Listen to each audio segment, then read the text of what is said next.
actually. Never mind.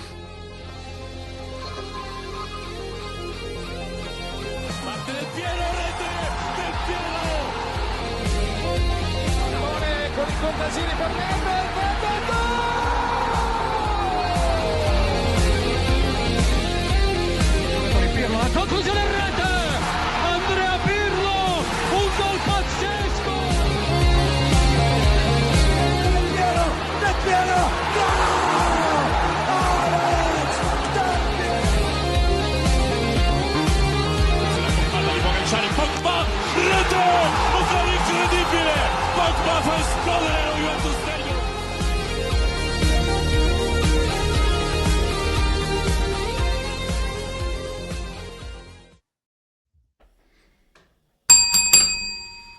Ladies and gentlemen, boys and girls, welcome back to Turin Giants podcast number 351.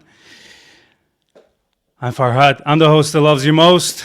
I'm joined here by my good friend Kevin and Frederic. Boys, what's going on? Hard question to answer. I think normally with a 2-goal comeback, especially when you're scoring that final goal in the dying minutes of the game, we're celebrating that Fino Alla Fine mentality, and we came back and earning a tough earned point away from home in a difficult stadium against a top 4 opponent. But we put ourselves in that position, and finding ourselves letting more than two or more goals in 7 out of the last 8 games when Roma's only done it for the 3rd time all season. Inability to finish off chances. This could have been so much more and be within a point of Roma going into next week against Pisa and some other lower opposition. So I'm definitely happy with the point, and the 3-3 game is definitely an entertaining match, but this could have been so much more. Frederic, how are you, buddy? I like your hoodie. Thanks. Got it from a good friend of mine. Well, 2 things. One is I'm not happy at all. I don't share the optimism a lot of people seem to have at this point. Okay. Not a happy camper, but a negative Nancy today, are you? Yeah, I'll get into that. I'll get into that later. And the second point is stop calling me Frederic, because you make me sound like 19th century North London pencil vendor or something like that. It's Frederic with a little bit of pizzazz, please. Frederic, you got it, bud. Well, we'll get into all of that. I got 2 pages worth of notes here. It was almost all but done, but then we come back again. The boys showed the spirit. Before we get into all of that, I want to say hello to all of our live listeners here, everyone who's joined us on YouTube Live, youtube.com/Turin Giants official, or you can listen to and watch this on Spotify and Apple Podcasts. It was so funny. I was telling Kevin how Apple Podcasts finally are coming out with the video version of the podcast about 3 years after Spotify. So you'll be able to watch us on your, if you use Apple Podcasts. Great game, like I said. Kind of still hungover from that bounce from the Champions League. And I was actually curious to see, that was one of my first notes here. I was curious to see how the boys do mentally after that. And I guess they showed us that comebacks are the name of the game nowadays. Frederic, did you notice anything after the Galatasaray game? Let's just kind of give our final thoughts on that. Did you hear anything as far as talk around the locker room, and what was the consensus around Juventus regarding that game? Well, the consensus from people outside of Juventus was, of course, that they played a good game and the Fino Alla Fine mentality and the fighting spirit, which is to be applauded. But Spalletti was rightfully still pissed because they didn't go through. And I think to sum it up, as a whole, even looking at today, you conceded, I think, 20 goals in 7 games, we're out of the Copa, we're out of the Champions League, and we're 4 points behind the number 4 in the table. So, forgive me for not, putting off fireworks and stuff like that, because there's no need to. I love the comeback things, but we make it possible for ourselves to do a comeback, in the sense that we force ourselves to make that comeback. There wouldn't have to be a comeback today if we finish the chances. There wouldn't have to be a comeback against Galatasaray at the Allianz Stadium if we played a decent enough second half in Istanbul. And these are the things that bug me, because everything that we're doing now, we have in our own hands, and still, for some strange reason, we make it uncomfortable for ourselves. Very Yeah, I agree. Well, let's start here with the game that just ended. Let's start, of course, as always, with the starting 11. Perine again in goal. I actually want to hear your guys' thoughts about that. Is it purely tactical, or Di Gregorio is, they've given up on him? What do you hear about the around the locker room, Frederic? Not much. I think he's been given enough chances by Spalletti, and in a one-to-one conversation, he admitted to Spalletti that he's suffering mentally, because of the pressure and the negative reportings, and that it influences his play. So Spalletti decided to get him off, and I don't know if Spalletti still has faith in Di Gregorio after hearing that, because I think if you're a coach and you're talking to a player who's struggling, you'd expect him to bounce back and be mentally a bit more stable, or hungry, or whatever you want to call it. But Di Gre admitting in that conversation that he was struggling mentally, wasn't the thing that Spalletti wanted to hear at that point. Well, and coming during I think it was this past week, some of the comments from third parties and ex-players and what you hear in the media starting to blur together. But I think it was Marquisio who came out this week talking about just this team. Stuff that we've talked about all season and past seasons as well, about the lack of mental fortitude and strength and understanding what it means to put on this kit and show up, win, lose, or draw, giving everything for it and being psychologically, mentally, emotionally in the right place to contribute towards Juventus. And there are very few players on this team who are up to that, and we know who those players are. And when your goalkeeper, who has come in behind the likes of Buffon and Chesney, and he was supposed to be the guy and clearly is not, and when he's admitting, like a true professional who's having a rough patch has the mental strength and has the tools and resources to be able to block that out and come back. That's part of being a professional athlete. You're never always going to be at the top of your game, and one thing slide, you are able to help get yourself back. And he's clearly demonstrating that he's unable to. And then if we're moving forward with Perine, you can see Perine is weak with his feet. We saw it today, right? That first goal, like case in point, right? It doesn't lend himself to the play that Spalletti wants to have. He's supposed to be a better shot stopper, but he wasn't that great today. Yeah, it's pretty crazy that as far as your mental state, goalkeeper are the most vulnerable. It's a position that requires so much mental strength, and you just can't afford someone being mentally weak in that position or slipping somehow. But yeah, let's continue with the starting 11. Perine, Kalulu, Bremer, Kelly, Cambiaso, Thuram, Concede, and Yildiz.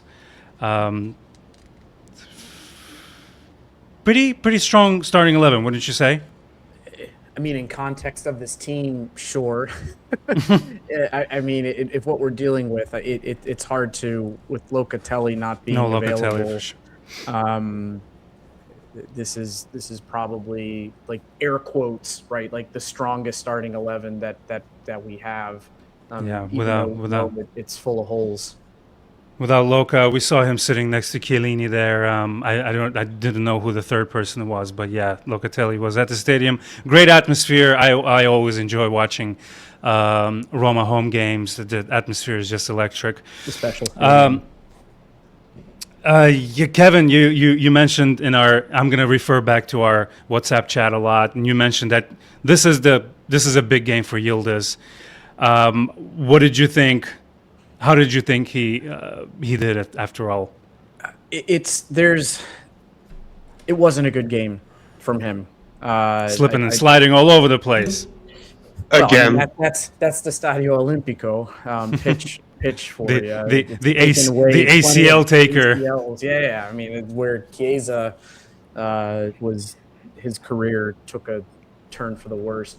Look, I think you can see how much this means to Yildiz, and I think it's kind of interesting that since his contract extension, he's been poor. It's like he's trying to prove that he earned it, or trying to prove something, and he's working too hard. He's trying to do it all himself. He's not conserving his energy well. He's not picking his head up. His shots are errant, right? And this is, somebody's got to sit down with him and take him through some of these things. I imagine Spalletti is. I imagine there's other people in his trusted inner circle that are taking him through it, but he can't do it all alone. And the sad part is, when he tries this hard and tries to take it all on himself, I think he ends up being worse. Right? He's just not contributing to the flow of the game that we saw at the end of 2025 and as 2026 started. But the whole month of February, he's been non-existent in terms of contributing to the outcomes of games. His effort is there, but there's no output. One of the comments here says that he has fourth most amount of minutes this season, and he's only 20. I don't know what his age has to do with it. I'm actually curious to find out what that means for him. But yeah, he's putting a lot of work. You can see him. But can't we expect that? I'm sorry, but if you look at other quality top players, they perform the same. They execute the same. I don't see Lamine Yamal being rested every single game or every 2 games. And with all the respect I have for Kenan and his qualities and the impact he has on this team, because he has a significant amount of impact on this team. But if you want to be paid as one of the best in the game, almost 7 million a year, you need to perform as well. And we can get into the debate of, comparing him with other players on the team, but I think that's redundant, because his quality, or the difference in quality between him and the other players, is very obvious. But he needs to get some output as well, because, all this, dribbling and trying to do everything himself but not resulting in assists or goals is just productive as well, for him personally as for us as a team. Yeah, for sure. Well, getting back to the game here, I know first 10 minutes were kind of weird. Juventus just couldn't get a hold of the ball. After 10 minutes, I noted here that they kind of gained a little control and started attacking, started retaining. I actually liked what they were doing in midfield. A lot of short passes, a lot of good possession going on. Of course, we have to talk about the misses that didn't even go on target, and that was just awful. And we mentioned that this would come back and bite us in the ass, and unfortunately it did. What would you think about the first half of misses that went nowhere from Yildiz, and Chico was having a bad game until that beautiful strike? Wasn't a fan of those. You have to put those on target if you're Juve and get that early goal, but unfortunately it didn't happen. But it's been the story of the whole season. I mean, it's been how many times it's games where we are outplaying the opposition and we have good moments of play. The buildup is good. We're possessing, we're passing, we're giving ourselves opportunity, but the final cross isn't there, or the shots are a waste. I don't think, correct me if I'm wrong here, because I'm not looking at the stats, but we didn't have a shot on target in the first half. You're correct. We had a number of opportunities, and we were the better team. But we can't finish things off or capitalize, and we find ourselves either letting up a tying goal or finding ourselves behind. It's just the same script.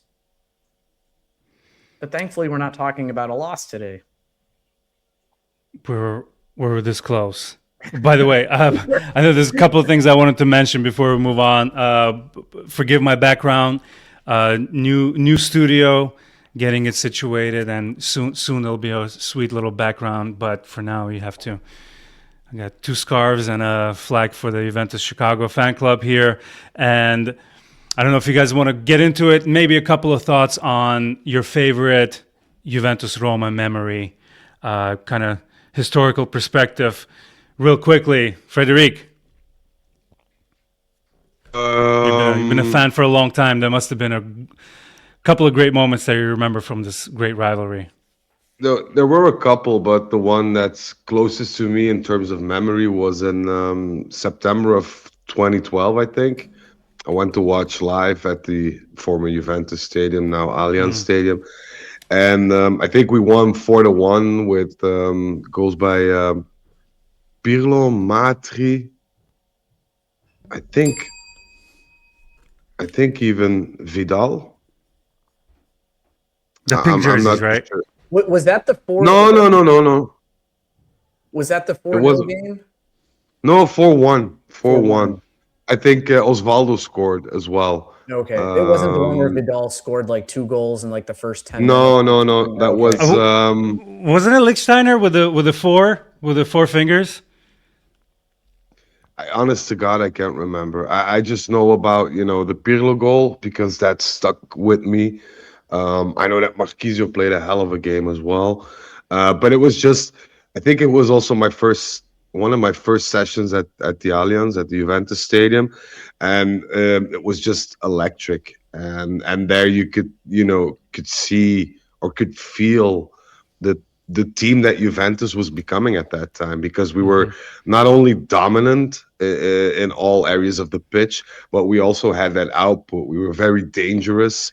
We had our legendary 3 in the back. We had Buffon in goal, so it was an easy ride defensively, but attackingly and offensively, we were so strong and unpredictable. And you could see that this, with a couple of adjustments and slight tweaks, could turn into something special, and it did, because the seasons after that we were, dare I say it, even a European top team. Yeah. So that was the beginning of the initial era for me, and I got to witness that live, so that was nice. That's a beautiful time to be at the stadium. We got Dan Colo sighting. His favorite moment was Barzagli assist to Giovinco when he ran 70% of the field.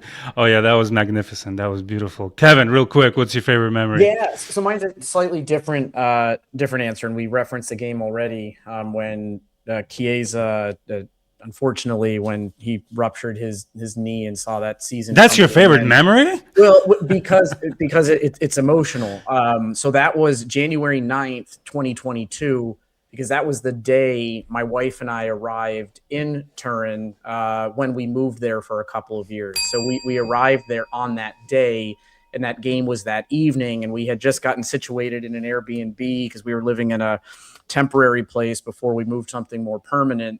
But there was a game that evening. We just arrived in Turin, very excited. I remember we went to the store, made a meal, sat down in this Airbnb to watch the match. And of course, we find ourselves behind, right? And it's just, I didn't want to start my first day in Turin with this awful memory of losing to Roma.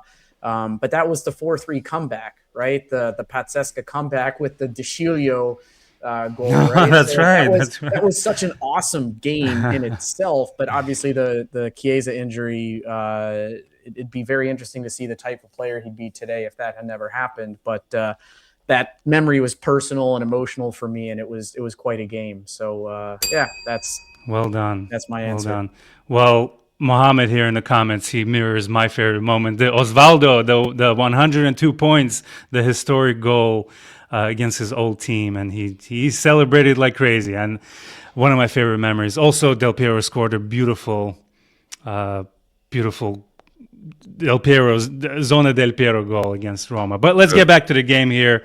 Can I interrupt for a sec, Farhad? I just want to Anytime. comment on a lot of people in chat saying that we're hating on Yildiz or whatever. We're not hating on Yildiz, talking bad or whatever you want to call it. We're just stating facts. And I think this is the first thing you need to do, not us externally, but also people internally, to analyze the things that could be better, could have been done better in order to keep growing.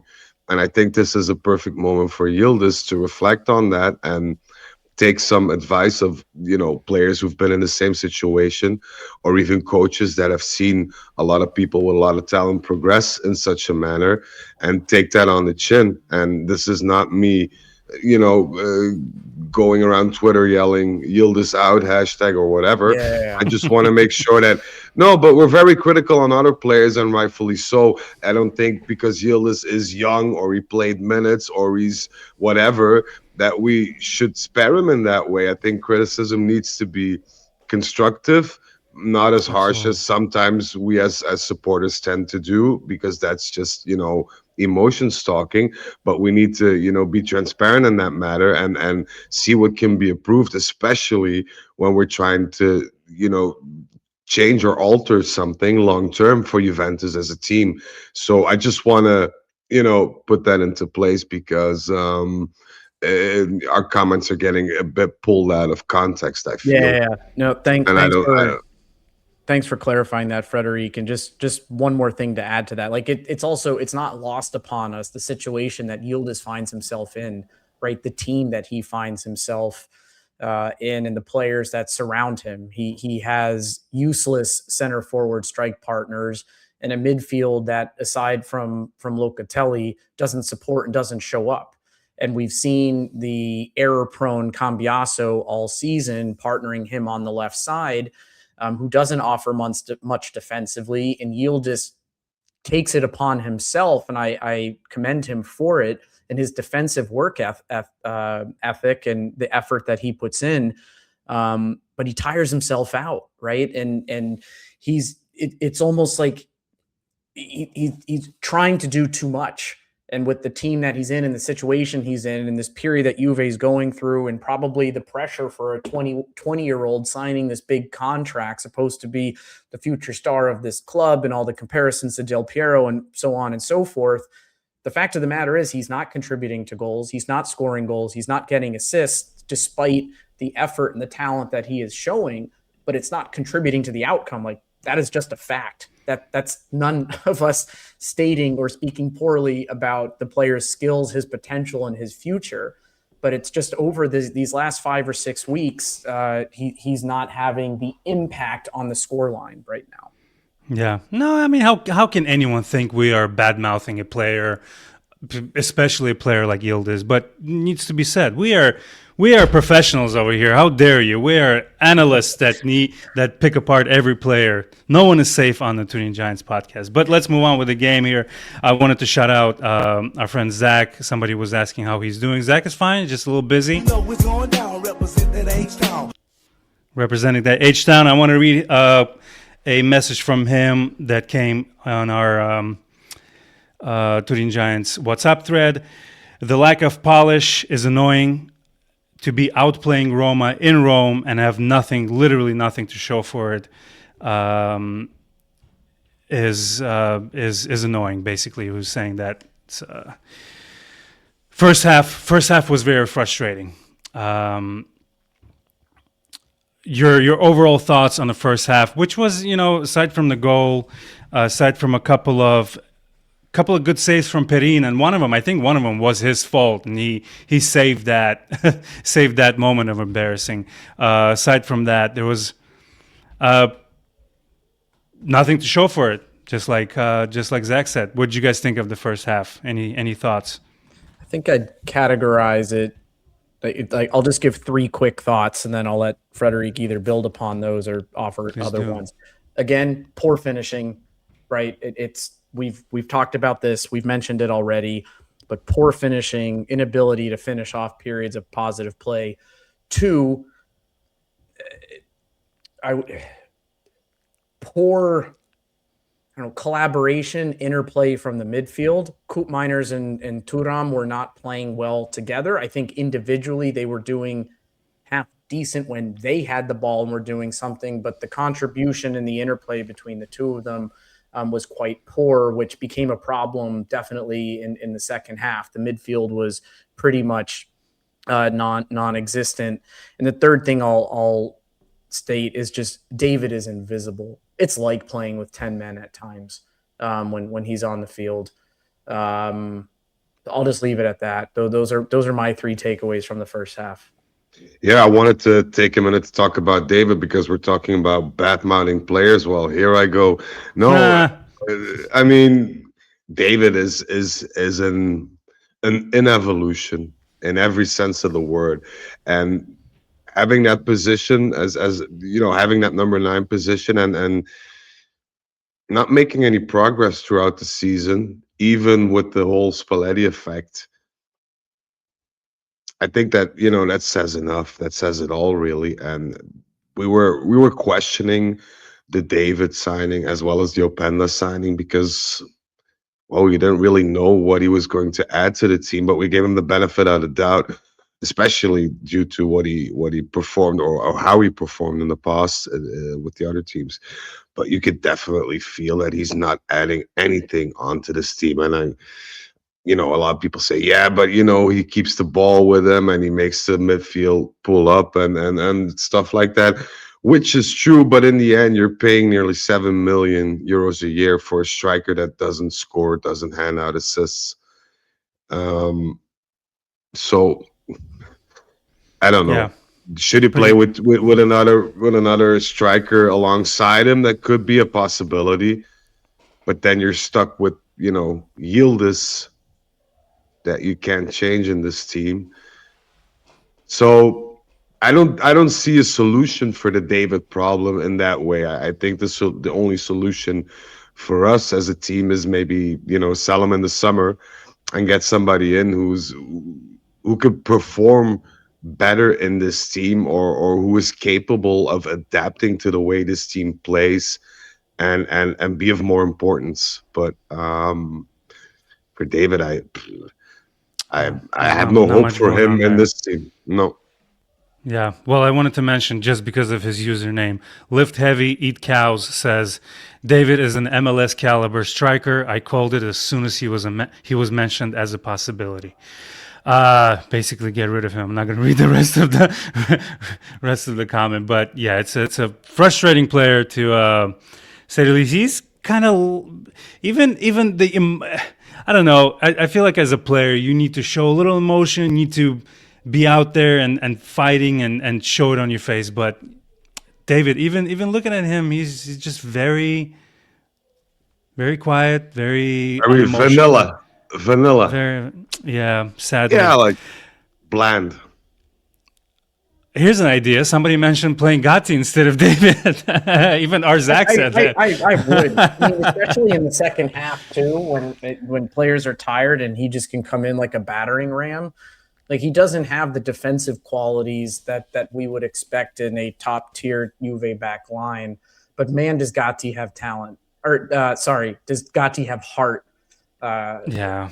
For what he lacks in talent, he does make up in heart and passion. And he's shown that in the last 2 matches specifically. But I know we'll get to the second half later. But. Look at his ability to grow hair. He was bald one day. All of a sudden, look at that hair, man. Beautiful, beautiful.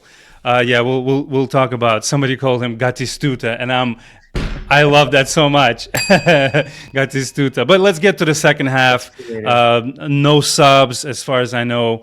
There was a couple of minutes of back and forth, but then Chico Conceição, he missed a couple of bad balls in the beginning in the first half, but then comes out with I didn't even know what to call it. It's just like the first Luck. time. Yeah. Luck. You think it was you? Oh no! Yeah, of course. Come on. No, come on. He does that. He does that 10 more times, and every one of them is going to end up in row Q.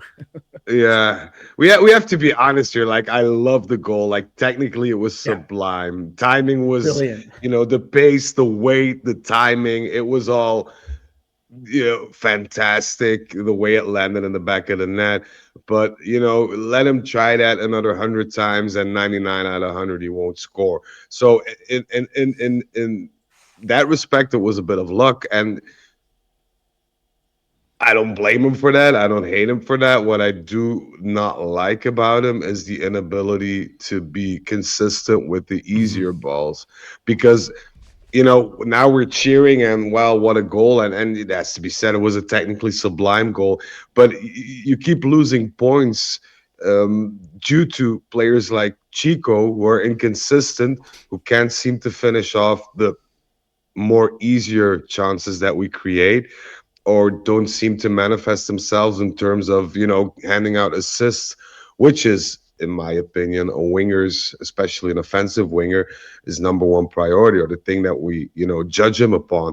So, I'm happy he scored for the team, for himself as well, especially because it was a screamer. It was a beauty of a goal. Mm-hmm. But that doesn't change my overall thought of him as added value or non-existent added value in this team, in my opinion, because should he have scored in the first half with that, when I think it was Yildiz that played it wide for him, and he should have took that like in one time as a one-time shot, but he decided to stop it and make that twist and turn, feint, shimmy move again. Yeah, his conversion I'd rate rather is see certainly him, not the best. I'd rather see him score those goals, because these chances we get offered a lot more often than these nice once in a lifetime sublime shots that he hits. So yeah, well, Conceição scores in the 47th minute. We concede really quickly in the 54th. Indica. Sadly, Roma show Juventus how it's done on corners. The frustration continues with our defense of corners, and the way we take the corners is frustrating again. I do not understand. I'm not the smartest person in the world, but I don't understand when you have two players standing over the ball and one of them just walks away, kind of, and the other one takes the corner. Yeah, but I don't think it's Specialty. that. Yeah, and I don't think that's the issue. I think this is also, you can basically, well, that's my opinion, and I'm nobody here, but from my understanding in my years of playing football, I also think that this is partially a keeper error, because if you have a keeper with enough aura, as the young folks call it nowadays, you position your defenders prior to that, corner happening. You say, okay, this guy's free. I need somebody there. I need somebody on the first post. I need somebody on the second post.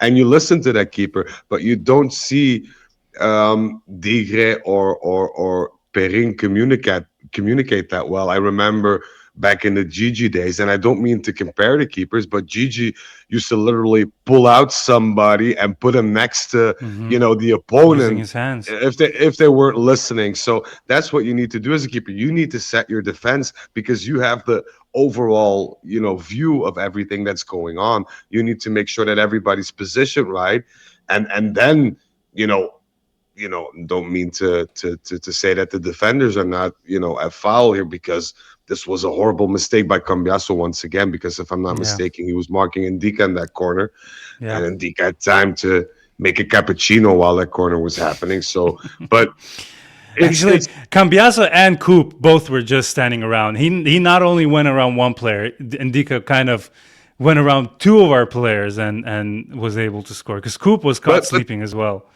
But that's the thing. Normally, pre-game you get instructions, especially with dead ball situations, and your coach tells you, okay, this number 3 or number 8 is very always comes up for corners, so I want you to guard him, and I want Jim to guard Peter or whatever. But usually they switch it up during the games, which is normal because you try to create some confusion or chaos in the opponent's box.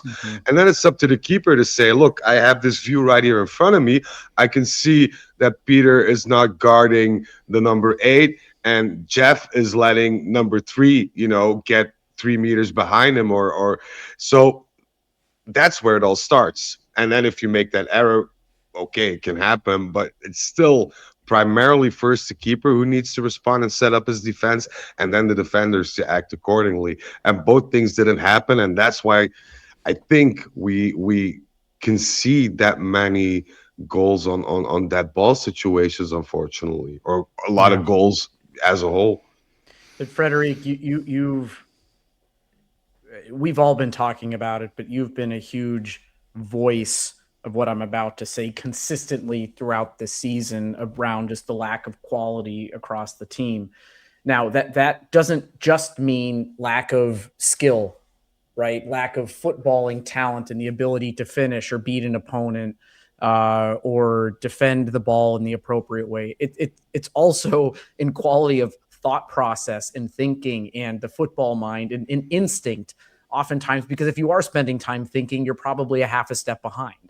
Right. And these are things that should come naturally to players and how to man mark on quarters, how on corners and set pieces, and how your goalkeeper is making sure that the team is positioned in the right way to defend it. And there's just things that as bums sitting on couches watching the game, but we've all had some level of experience. I mean, I played when I was younger, Frederic, you played semi-professionally and know it better than Farhad and myself. But like, these are things that seem relatively basic, that these players earning millions on set pieces should be able to set themselves up, right? And I know stuff happens and players get away and break free because they're obviously trying to score, but I just like, we're our own worst enemies sometimes. We really are. Yeah, and especially that goal, that was very frustrating to me because at some point you think, and I did that while I was playing as well, you reflect on certain situations or things that you didn't handle as well as you could, and you try to learn from that or at least improve upon that in the next game or even the training session. And I just see the same individual errors happening over and over again. And I'm pretty sure that Spalletti sees the same, and I'm pretty sure that Spalletti addresses the team, but our inability to adapt and to refocus and shift that focus and learn from those mistakes, to me, is very baffling. That's either two type of things. Either as a player, you're at your ceiling and you just can't perform any better. You can't keep that consistency, be it technically, be it mentally, or whatever you want to call it, or you're just not listening, or you're not getting the message in. And is sorry to interrupt, is this, before I lose that thought, is this what oh my god, who's the coach that smokes? Sarri. Is this what Sarri and Allegri called these players are uncoachable? Yeah. I think so. I mean, they mentioned a couple of coaches mentioned that we're coaching a team that's uncoachable. You see progression with the players that A, mean well, and B, have the ability. You see progression in a Locatelli, who I always criticize because I thought that he could do better, in my opinion. And now he is doing better, and I applaud him for that. Truth be told, I applaud him for that. You see McKennie turning out to fulfill his every potential, because McKennie was brought in as a typical box-to-box player, and the first seasons were a bit of a hit and miss in that respect. But now with Spalletti coaching him more personally and whatever, you can see that he's growing. We could say the same for Kelly, although I have to agree with some people in chat that he's not performing best, or he's not performing as the way we expected him to perform or what he has The done. last couple of games have been tough for him. Yeah, but I also think that's due to fatigue. The way I see him play, he literally has no power more in his passes. There's no weight in his passes. For me, he's tired and we don't have an alternative. But these are players throughout the season that have progressed a lot. And then you have these players like a Cambiaso, like a Conceição, who actually don't. And I think that's what coaches mean if they say that, I can't coach these players, in the sense that I can say whatever I want, they won't pick up on it, nor will they improve. And if you face that as a coach, that's pretty bad, because every player is part of the team, and every player has his use and has his, or should be, of some advantage to the team. And if you as a coach can't seem to get that out of him, then you're a bit stuck in limbo in that respect. Yeah, Cambiaso is so frustrating to watch. It's just sometimes the mistakes are just so amateur. We're kind of used to it, which sucks. Is there, Frederic? Is there any teams that are after Cambiaso, or Man City is where we peaked? No, I think there's a lot of interest still in Cambiaso, just given the fact his age, his relative overall experience, because he's been with us and in Serie A for a couple of years now. So I truly feel that if we wanted to part ways with him, we could find a solution. But I hear a lot of people clamoring about the 7-year, 80 million euro bid from Manchester City. I don't think that's going to happen. I think Cambiaso is the typical player that you'll sell for 30 to 40 million, maybe, which is not bad, because 30 or 40 million is 30 or 40 million. But getting somebody else who's better for that amount of money in this day and age, and the way the transfer market has been acting up lately, is very difficult. And I think we missed the Man City train, but it's very difficult. I don't know what's going on in Cambiaso's head. I know from the moment that he received that offer, he was very egotistical, and he felt a bit like the superstar amongst the regular players. And I think that hampered his performances a bit, and also his ability to be a bit more self-aware and have a bit more self-criticism. Well, we're old enough to remember when Cambiaso was lighting it up. I mean, first few appearances when we watched him, Kevin, tell me. Yeah. Cambiaso was just on fire. His first few appearances, it was the first half of last season. He was fantastic. He was absolutely a fantastic player, and then had a little bit of an injury, and then, as Frederic just said, after that Manchester City news, he never was the same player. And I've been very critical, just as everyone has been, of him this season. But the talent's there. It's mental fragility and a bit of ego that is totally misplaced for the player that he is and what he is delivering. I would prefer that he's a player that can get the right guidance and coaching, and maybe some space over the summer mercato, that he goes and buries his head in the sand somewhere and comes back a different player with the right attitude. I'd rather see his future progress with us as an Italian defender, with skill and with potential, rather than sell him and then below what he's probably worth, because he's not increasing his value right now, and then go try and find some subpar player, right? I think he can still offer something here, but this has been a very challenging season for him. I think we can all agree that if we want to sell any player, not just speaking solely about Cambiaso here, but the player that we get in that position needs to be a level up. And I think this is a common mistake we made the last couple of transfer markets, that we attracted players for usually a lot more money than the people that were previously put there, and to see a bit of a downgrade in that respect. So for me, in this team, everybody is sellable, so to speak, but only if the alternative is better. Would you guys agree with the With the comment here, P. Morton 7960 says Cambiaso ain't an left back. I'm not sure what his position is, but he looked a little better further up the pitch today.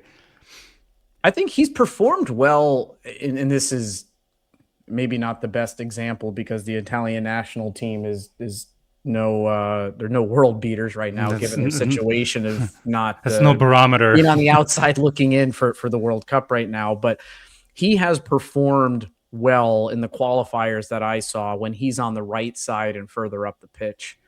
I would be curious to see where he would perform in that Conceição position, to be honest with you. But given that we have Conceição there, we have Zagrova, we have Miretti, who's been used there, and we have literally nobody on the left back position. And Cabal has shown time and time again that he's not up to Juve standards. We don't have a choice. Cambiaso's in the left back position. I think he could play other positions on the field, but given the squad that we have, there's nowhere else he can go. Also, I think he's been playing at that position for some time now. He should have been, or he should have gotten used to it a bit. I'm not saying he'll be the reincarnation of Cafu or Roberto Carlos in that respect, but I mean, you should be able, especially when the coach tries to educate you on that matter and to teach you things. You should be able to absorb that and put that into a bit of, on-field performance. And yeah, he doesn't have the speed, in my opinion, to play in the system. Well, as P. Morton also says, speedy wingers cook the hell out of Cambiaso. In defense, he ends up fouling, obviously. He's slow. Yeah, he's not a fast guy. But let's continue with the game here. So we go down 3-1. Beautiful run from Marlin. I mean, gorgeous pass. 2-3 touches, and that includes the initial pass. Just a goal you want to see your team score. It's such a beautiful run. Was it Kelly that couldn't keep up with Marlin? Yeah, it was Kelly, right? Yeah, Kelly was not fast enough. And then Marlin, couple of touches, beautiful little short game, and he chips it over. Perine. We go down 3-1. At that point, I know Frederic is on his fourth pack. I know he's upset. I mean, you can read the text messages. What was Perine doing? Like the first mistake was didn't coming out, which is already a huge keeper error. My mistake, because you have to read the play a bit and anticipate. He doesn't do that at all. It felt like he was off to grab a burger at one of the stands or whatever. And then when he does eventually get in that 1-versus-1 situation, he tries to, I don't know, save it with his feet or some weird shit like that. Like, it just looked so awkward. So if you told me that this was a center back that put on gloves and we put into goal because we didn't have a reserve keeper, I'd have believed you in that instance, because this looked so amateuristic. It was unbelievable. I'm sorry. Yeah. It was Kelly's mistake as well, because he couldn't keep up with Marlin. But like I said, and I've said this numerous times, a keeper should win you X amount of points during a season. 100%. That's why he's there for. He's there for just that. And our keepers don't seem to be doing that, because I'm pretty sure that if Perine would have come out, you would have made it a whole lot more difficult for Marlin at first. And should that not result in a goal, you'd still have a fighting chance into winning this thing, because you never know what the course of a game or how it might flow, but you'd still be more into the game in that respect. And now it was all but done, and I couldn't help but feel that Perine could have done a lot better there. 5 shots on target, 3 conceded. 20 conceded in 7 games, 20 goals. There was a time when we conceded 20 in like a whole season. Yeah. Now 3 goals against Atalanta, 3 goals against Inter, 5 goals Galatasaray, 2 Como, and today 3 Como. I mean 3 Roma. And 2 Galatasaray midweek, despite the exactly, win. yeah. But I was counting. Yeah, I missed that part. Thank you for letting me know. It's abysmal for a team like Juve. It's just seven very out sad of to the see. last 8 games conceding 2 or more. Yeah. So That's a insane. couple of keeper thoughts here in the comments. Time for Pinsolio to step in. He extended his contract, if I'm not mistaken, and Chesney should be available. They just need to convince his wife. Why? What's up with his wife in Turin? Is she one of those wives who hates life in Turin? No, she always dreamt of, a Spain transfer, and they got And the the weather in opportunity now. Barcelona is better than Torino. I, Or Juve. I can agree. I mean, I love Torino to death, but just meteorologically, Barcelona makes more sense for my pale skin than Turin does. So I'll give them that. But we're actively searching for two goalkeepers. We're actively I searching for two goalkeepers. I'm not familiar Pinsolio's with this. renewal. Sorry, Frederic. No, it's okay. I was Nesecchi? just saying, Kaneseki. No, no, no, Kaneseki. No. You No. guys, no, you no, really want to go fishing in that Atalanta pond? If his no, no, contract no. was expiring this summer, I'd say, yeah, go for it. But Yeah. we can't fish in There that are Atalanta pond no, but anymore. there's a bit of dialogue, but it's not name bound. But we are actively searching for two keepers, and Pinsolio extending is the testament of that because he'll stay the number three, but you can rest assured that number one and two will change if we have the financial means to do so because we won't commit financial, I'm not going to say the word, but we're not going to put ourselves in a very dramatic financial situation once more just to get a keeper in. But everybody is aware of the fact that our two goalies will probably move on and we need somebody solid there. Put McKenny back there, one of the I comments. bet you would. Kenny's an athlete. I just think he would have better instincts. Oh my Yeah. God. I love our listeners. Thank you guys for making us laugh during this crazy period in the Juventus history. So, I want to interrupt our regularly scheduled programming. We got thoughts from Spalletti. So Luciano, he says, I'm happy with the team's reaction. The players believed in themselves and never stopped thinking they could come back. The fans have helped us a lot recently, but they're behind us. When they're behind us like that, everything becomes easier. We went through a period that too many things went against us, and we weren't lucky either. I think my team has grown in many ways, and I'm convinced they'll have an excellent end to the season. Well, that's really nice of him to say. Conceição, I think this is Conceição's thoughts here. It was a great goal, but I'm much happier than we did after going down 3-1. It was difficult to come back into the game, but the whole team did a great job. Well, thank you, Chico. Thank you for. I thought it was Juventus.com is not really going crazy on Spalletti's comments. It's just that little part that I read. But if you guys can link me in the comments here about more of what Spalletti said, we can I have dissect that a some. little bit. I have Go ahead, some bud. if you want. Of course. I have to translate on the go, so if I make any mistakes, We will forgive you. please don't berate me.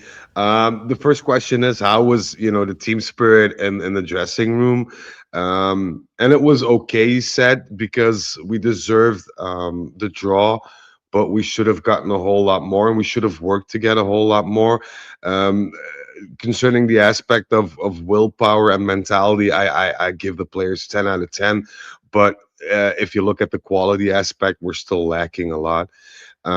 We concede too many goals as a whole, and at times we are not fluent enough, and we don't put out the effort that we show on the training pitch. That's something we need to be very critical over and analyze because we do need to step up our game.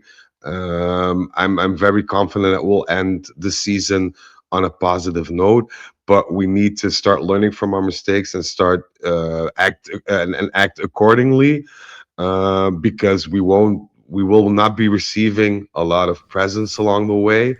But I'm glad that this run of games has now come to an end, so we can focus in a timely manner, get some rest in, and I'll hopefully have more time to talk with the players. Well done. Jeez. I try Thank my you. best. Well, it's my. It was. I studied as a translator and interpreter, so it'd be Oh my pretty goodness. Well done. stupid of me if I fucked this up, to be honest. Well, But your training has paid off because look at that. We have a jack of all trades here. And I also wanted to say, wanted to read something from Gasperini. It would be only fair if we mentioned the opposing coach.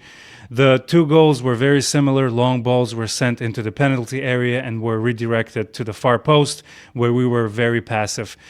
This is what we should blame ourselves, not anything else. This is what we should blame ourselves for, not anything else.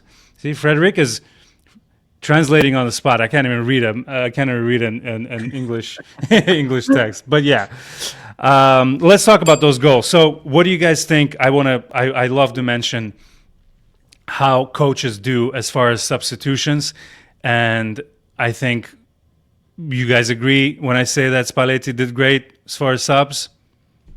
Does he get a Del Piero bell?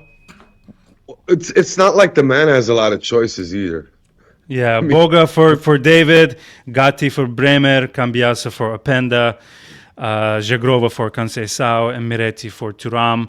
3 out of those 5 players had something to do with a goal, and I guess when you sub someone in, you're hoping that change the game. Jagrova, he posted a story 3 minutes into coming back to the dressing room, Fino Alla Fine, or something like that.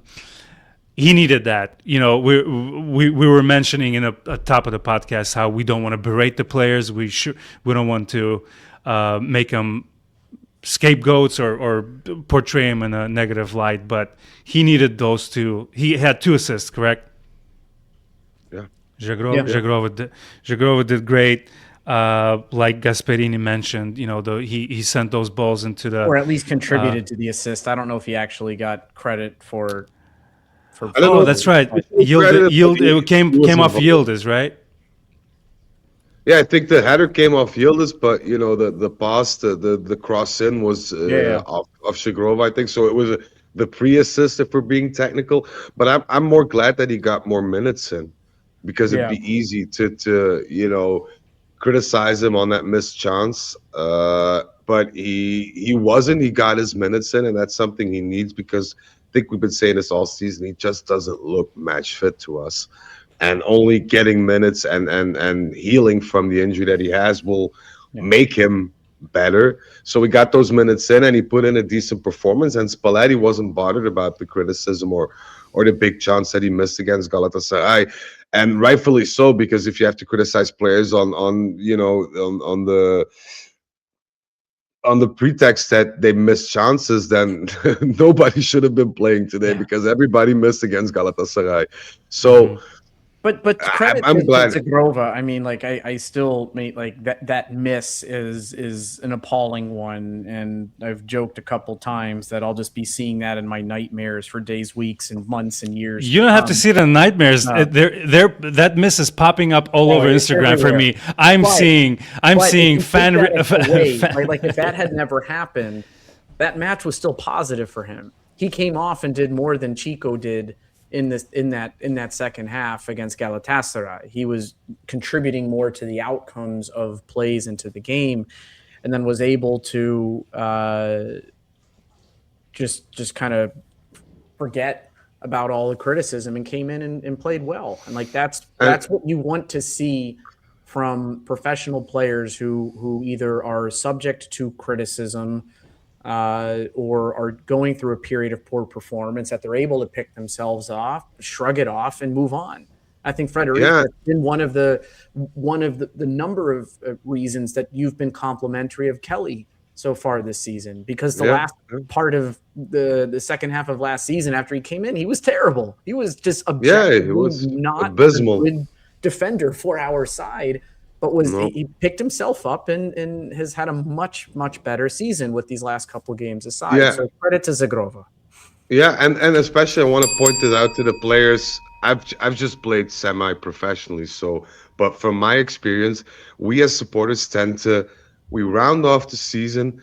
It's done and dusted. we take our breaks, we go on vacation, we leave our team for what it is at that point, and we start afresh once the transfer market begins or training camps. But for players, it's not like that. You still carry that last season with you in your head. You still see these games over and over in your head, and it still has an impact on you. The good things, but also the negative things. And if you come off a very negative season, and not just personally, but as a whole squad, it tends to stay with you for a long time, and you can only break that cycle by doing better. And it's that step in doing better that's usually the most difficult step, because a mental block, especially in football, is real. And I never had to deal with Instagram accounts making fun of me. I never had to deal with social media aiming at me. Not even like TV. I was on TV for like 6 or 7 times, and that was about it. So I cannot even comprehend the level of stress these players have to handle. But on the other hand, they're paid accordingly. Yeah. So you should be able to, dust the season off and start afresh. But it's not as easy as everybody thinks, to be honest.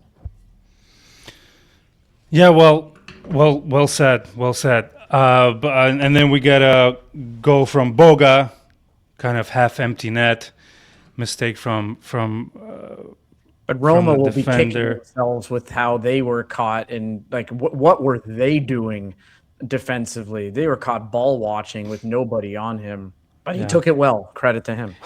Hey, I mean, I'm starting to really like him. I'm not sure what his contract implications are when if you 5 do million. sign him. 5 million, yeah. 5 million. Take That's him and it. run. Take him and run. Yeah, pay now, pay now. Yeah, just make the wire transfer happen today, just to be on the safe side of things. Make the wire transfer go out today for that 5 mil and get him in, because you Players who won't can find come it. in off the bench and are happy to No. be wearing this shirt and play a role, right? And No, if no.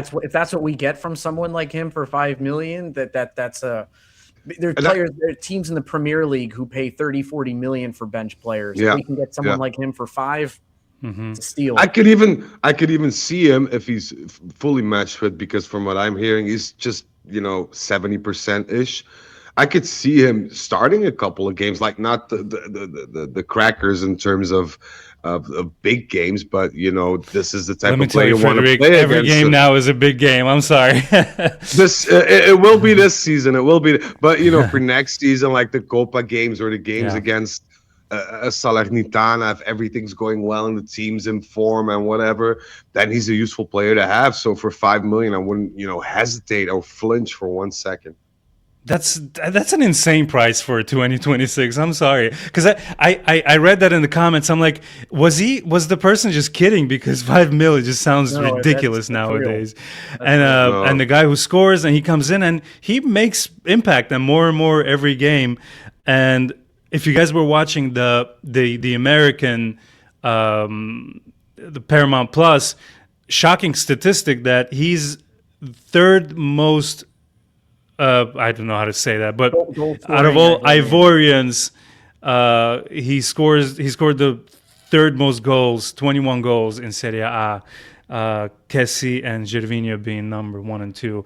Yeah, but not just that, he's threatening. And I like players who are threatening. And you could see it in the Galatasaray game as well. The defenders don't know what to do. Whereas with a player like Conceição, his signature move is just that. So you always know after watching 3 or 4 compilation videos of Conceição what he's about to do. But Boga's so unpredictable. He's always searching that directness in terms of attacking play, which is really difficult to defend as a defender. So I think Boga, in that respect, is a breath of fresh air to us. Absolutely. Yeah, well, let me share the screen here. Let me take a couple seconds here. Share the screen. No. So we're looking at SofaScore. Tell me if you guys agree. I mean, I don't put much stock into these player ratings, but the highest player here is Koopmeiners with 7.1, man of the match. Everyone else is below 7. So Conceição 6.8, Yildiz 6.4, David 6.0. I think even He should. deserves David even should less. be like. What is this? If you show up on the pitch, you get a 6. Like that Yeah, should be a 2 yeah. or a 3. This My is goodness. AI slop in my. Yeah. I usually Yeah, I don't think so give too. much attention to these ratings because I feel that they're forced out of context. There are no structures in place in order to determine such a rating. It's not like a test or anything where it right's are right and wrong's are wrong. But if you look at objectively, I think Koopmeiners played a very decent game. He played a He was decent pretty game good. in Istanbul. He played a decent game in Turin, I feel, and he played a decent game today. I'm not saying that this is the player we signed for 60 plus million, but I do feel that he's improving and maybe not at the speed that we wanted to see him improve, but from where he's coming from, because he was mentally very, very deep, and you could see that on the pitch. That's not something that changes overnight. So I'm very happy that he's improving, Yeah. and you never know. We used to, thought that Kelly was, we were better off putting a refrigerator in his position last season, and now this season he was one of the best consistently. So if that can happen to Kelly, I assume with the technical ability that Koopmeiners has, it should be possible for him as well. But only time will tell. But my issue with, I mean, Coop, I would say had a statistically tidy game, right? You look How you look diplomatic of you. at what he did, right? He 73 touches, 91% pass accuracy, completing 51 of 56 passes, which is great.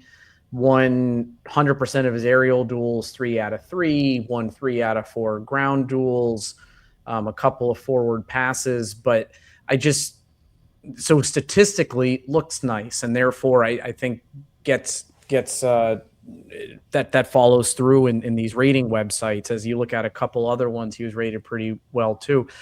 But I still think like the interplay with Thuram, the linkage from the midfield the linkage from the defense to the forwards and having an impact on the game, that is what was lacking, right? And I think what we've seen from Locatelli stepping up, particularly over these last 3 or 4 months, where I know I've made the statement here that based on form and form alone, that Locatelli is performing like a top 5 midfielder in Europe right now. I know he's not a top 5 midfielder in Europe, but based on form, he's been playing there. But that's because he's been having impacts on games, right? He's linking the defense with the forward. You're seeing his grinta show through, right? You're seeing leadership quality. You're seeing his contribution in the buildup of play, and Koopmeiners, I don't know. I didn't see that today. Like he didn't make No. I think he was fine, but You're very right, Kevin. But I'm gonna step into my football boots again, or in my football mind, and I think as a midfielder, it's more difficult to play alongside Thuram than to play alongside Locatelli in that respect. I think Thuram is very he's chaotic. one-dimensional. Yeah, and I think Yep. Koopmeiners needs that player that brings that certain amount of structure in midfield that you expect, or what he's gonna do even before he does it, so that you can anticipate as being the guy next to him and fill up the other gap or run the opposite way in order to create space. And with Thuram, you never know, because he might be able to play a back pass or even pull out a scissor move like twice in a row and start leapfrogging everybody in midfield. It's very difficult, I think, to play with that. And I think That's a fair comment. That's a fair comment. I think this is one of Spalletti's biggest issues if he stays, to decide that midfield and see who needs to come in order to get more balance in, because we're very unbalanced at times. Even with Locatelli, it seems very random, very chaotic, very run-of-the-mill type of thing. And I don't think that these are the types of player that Spalletti would like to have in his midfield. I think Spalletti is somebody who understands the Yeah. importance of midfields and midfielders and they need to complement each other and need to have those aspects that, that they fill in for each other in certain dimensions. And I don't think that we have that chemistry in midfield right now. I'd also like to revert back because I see Dan Colissimo asking about my take on Perine going feet first on Marlin. I already discussed that at length, but it was ridiculous. Just to get back to that. Yeah, Colo, what's up with you? You pop in and out. Come on, man. We talked about it for like 5 minutes. We still love Dan Colosimo though, but yeah. So we went through SofaScore. Somebody suggested SofaScore, and I went into it. We went away from what did we use before? FOTMob, and it seems like those ratings are just fodder. Don't take them seriously. Take them with a grain of salt. But whose ratings I like, but we don't get them in real time. And anybody who follows like Italian commentators is the Monblano from Juventus. What he puts out, and if you're not following him, please do. Like, you can translate his stuff. You think he'd come on our podcast? Who knows? That's actually really interesting. Maybe with Bepe's connections, we can. I'd ask Bepe. Bepe. I think that would be hilarious. But yeah, sorry. It was. I can't remember which match it was. It may have been the Galatasaray match. It may have been another one. But on the 0 to 10 scale, I think he gave David a 2 and Spalletti a 30. I mean, he's just like, he's accurate, right? calls it like it really is, and not this, to Frederic's point, just AI slop. And like Bremer today getting a 7.5 because he had an assist on FOTMob when defensively we had 3 goals, right? Like, yeah. Right? It's nonsense. Yeah. Well, SofaScore, you've been demoted to AI slop. I'm sorry. Well, let's use our functioning brains and pick out our big testicles of the day. Very big testicles. Frederic, who's your man of the match? Whew. That's a very tough one for me because I don't. To me, let me ask you a question a different way. I thought about it when before we went on. So, if somebody can help us in the comments, who got the MVP of the game? I assume it's a Roma player. So tell me this: can Gatti be considered MVP of the game because he had such an important impact on the game? If we're just talking impact, then it has to go to Zagrova. Okay, I think. Fair enough. But that's also a difficult one because he wasn't on for the whole game, so it's hard to assess that in the sense of his presence overall. But like most valuable, V is for valuable, like who made the most impact. And you can make a case that, Gatti came in 5 minutes later, he scores not a winner, but a tying game, but a tying goal. I'd still go for Eden in that respect. He was involved in 2 of the goals and made an impact, made it difficult for Roma, was unpredictable, got minutes in, was very tight and organized and wasn't that baller figure that we saw a couple of weeks ago with the step overs and the whole bullshit that he offered. So he was more concrete in that respect, and I like that. Goes to show that he can be dangerous when he wants to be. Kevin. I'm going to cheat and go with Spalletti for this one. Given that the players in the first half, I think, let him down by not. He lined the team up well. They had, I think, the right mentality and approach to the game. They put themselves in position and can't score. We have errors that are individual that end up letting goals, and he was able to ensure that we were able to salvage this point. Thank goodness Gatti showed up at the right point at the right time with 60 seconds to go. But we were all talking about how February would be such a brutal month, and we look back at it. We have still not won a game in the league since February 1st. right? It's going to be we're playing Pisa next week, which I will be at, which I'm excited for. Nice. Very happy for you. Congratulations. But it will No, you're not. be over a month. No, I'm not. We've won in Serie A. So out of the Copa, out of Champions League, if we had not scored that tying goal today, it's very, very likely that we'd be out of the top 4 race. Yeah. Right. Or at least very, very challenging on the outside looking in, and the mental damage. Now, pulling off the 3-3, 2 goals scored by substitutes. Now that we don't have the midweek distractions, what does Spalletti do with this? Right? Can this be used as a turning point for the rest of the season, where we have some quote unquote lighter opposition over the course of the next couple weeks? But we know how hard every game in Serie A can be when you think about the matches against Lecce and Lazio and Cagliari, Como.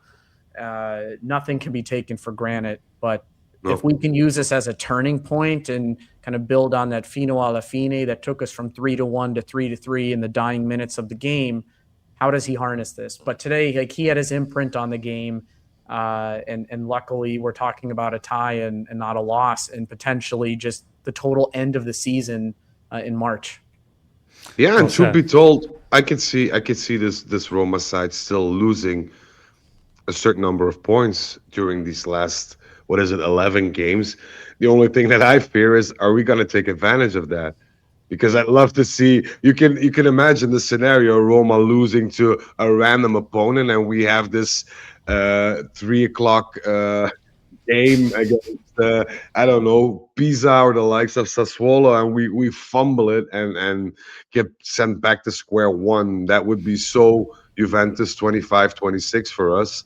Well, right now would be a great time to mention that we are in 6th with 20. Everyone pretty much has 27 games under their belt. We are right below Como with 48. There with 48 points. We have 47. Then Roma 51. Napoli in 3rd with 53. 57 for Milan and 67 for Inter. Yeah. Well. Yeah. This has been. I have a very big testicles. Yeah, a lot of people are shouting for Zagrova being the man in the match as well. And you know what? He like I said, good for him. Hopefully he takes this and runs with it and just kind of sets up the rest of his season. Because like you guys mentioned, we do need a strong end of the season. You got nothing else to play for. So let's At least we know that we're definitely going to win against Pisa, given the fact that Juventus Pisa, March 7th, my son's birthday actually. March 14th, Udinese away, Juventus away at Udinese. March 21st, Juventus Sassuolo, and April 4th, Juventus Genoa. So certainly, out of those 4 games, how many points are we taking? 16, hopefully. Hopefully, yeah. Well, wow. No, what is it? No, 12. Sorry, I miscalculated. Okay. Should be. There's no excuse to not win against these teams, especially with no games in between. Especially given the fact that the focus solely lies on Serie A now. And I know Kevin, I could see him sweating already. I think Kevin and I both know that the likes of Udinese and Sassuolo, or the memories, have not been kind to us at certain times. Well, that's one of the teams. Udinese is one of the teams that they're shouting out in the comments that is going to be a tough away game. At Udinese. I think home against Sassuolo is a bit better. But, I mean, goodness, Sassuolo did us favors yesterday, especially in 10 men, too, beating Atalanta. Yeah. But don't Sassuolo always do us favors? I remember Inter game. What was it, 3-3 or 4-4? That season, I think. They usually do Inter a lot of favors. Their nickname is Scansuolo, and that means getting out of the way of certain people, and that's what they're accused of. That they, for the likes of Inter, please score a goal. So. and they always make it difficult for us. So Like Cambiaso today on the corner. don't get me started. Perine going with both feet at a 1 versus 1. No, I think right, like boys. those next 4 games, though, Pisa, Udinese, Sassuolo, Genoa, we need to get 13 points, 3 wins, 1 draw out of those 4 matches, because following that, you have Atalanta, Bologna, and Milan. And those are really tough games. Yeah. You Yeah, can't draw off points against these Provinciali. No, and I think Roma will drop a couple of points in those 4 games, especially given the fact that they still have a number of other things playing for them in that respect. And we now is the time to take advantage. I think March will be, as well as February. February hasn't been that kind to us in that respect, but I think we'll show our true colors in March. And should you not get, like Kevin said, at least 12 or 13 points out of those games, I think it's over and done. And I don't expect us to draw this, drag this on for a lot longer. I think March will be defining. Well said. Boys, thank you all so much. Thanks to everyone in the comments section. Thanks for catching this live. If you're listening to this on your day off, at a gym, in a grocery store. By the way, I would love to hear where you guys listen to us, because it's sometimes I listen to podcasts in the strangest places, and I'm like, I wish the creators of this podcast knew where I am right now, because it's weird. But thank you all. Any last thoughts, boys, before we sign out? Just want to say, I think like sometimes we come across very critical at times, and maybe kind of veer on the side of negativity. And I mean, it's just been a very difficult season when I think there was a lot of potential, and we get our hopes up at times, right? And we think we're about to You still get your hopes up? And then come crashing back down. I mean, the matches against the games against like Napoli, and when you beat Roma, and like how the 2026 started, having the chance of potentially going into the final 8 of the Champions League, or at least with the league or table stage, whatever the hell it's called. Like there's just these moments throughout the season where it's not, we think we're turning a corner and then it comes crashing back down, and then we think we're turning a corner and coming crash down. And like this past month has been very challenging, like mentally and emotionally, as someone who's invested into this team, and I put so much of my life into it outside of like work and family, right? Like Juve's like number 3 in my life, where energy goes. So even in a day like today, where, hey, we came back from 3-1 in Rome to tie the game in the last kind of 60 to 90 seconds, like yeah, we should be into it. And it is awesome. And I'm proud of the team for having that mental strength to get there, when we know mental strength is a challenge with this team. I'm not trying to prove a point or just speaking openly just about like the impact it has on me personally, and how that gets reflected in how we're communicating and orating this to our fans and followers, and certainly not trying to be overly negative when obviously there were good things to talk about in today's match. But hey, we're fans. We're fans just like you guys. Yeah. And I'm holding back here, I'm really doing my best to hold back, but I have this Green Mile meme living rent free in my head. I'm tired, boss, for 5 seasons already. So it's getting to be a bit exhausting, but I think it's about time Juve give us something to cheer about. Yeah. We're going to lose Frederic. We don't want to do that. With some consistency, not just like 2 matches that are really good and then it all just comes crashing back down, right? You go and tie against Pisa with 13 shots on frame and no goals, right? Like then it's all for naught, right? Like, how about, speaking of 5 games, how about Frederic doesn't cut his hair until Juve wins 5 games in a row? Let's make that a thing, huh? Boys and girls. Cut my hair. No. I'll only have this thing growing here, and then the rest is all. No. I'll do a Gatti though. I'll do a Gatti. Maybe I'll do a Gatti. Let's do Gatti, boys. Well, Thank you all so much for joining us, boys and girls. This was super fun. As always, follow us on socials at Turin Giants. Tell your friends about youtube.com/Turin Giants official. And yeah, it's been fun. Thank you, boys. Everybody in the comments, everybody listening. Check on your friends. Stay hydrated, and Forza Juve.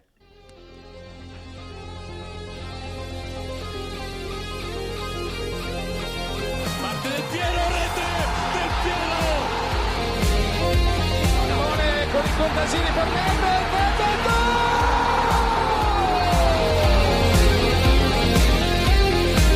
Pirlo, la conclusione in rete. Andrea Pirlo, un gol pazzesco. Del Piero, gol! Alex, Del Piero! Palla di Pogacar, Pogba, rete! Un gol incredibile! Pogba fa esplodere lo Juventus.